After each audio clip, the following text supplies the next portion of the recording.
Welcome to Chillin' 101. We hope this video helps. You need a signed-in Apple ID and a stable Wi-Fi network before starting. Once those are ready, open Settings and tap your name. This centralizes all sync controls. Make sure iCloud backup is on so device state transfers. Enable the specific toggles for photos, contacts, and notes to pick what syncs.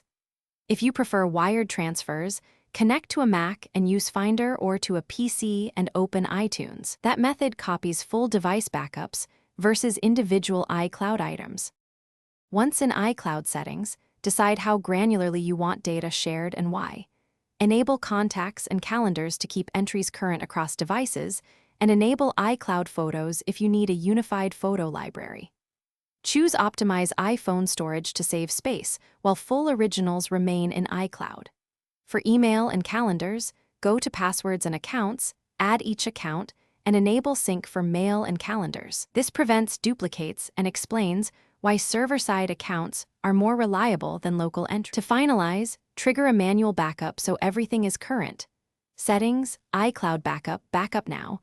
This ensures recent changes are stored. If you need a complete restore, connect to Finder or iTunes and perform a full device backup and restore. This is useful when iCloud sync misses items. If syncing stalls, sign out of iCloud and sign back in, or toggle the specific app sync off and on to reset. One key tip: always verify enough iCloud storage. Lack of space is the most common failure. Thanks for watching. Consider subscribing if we helped you.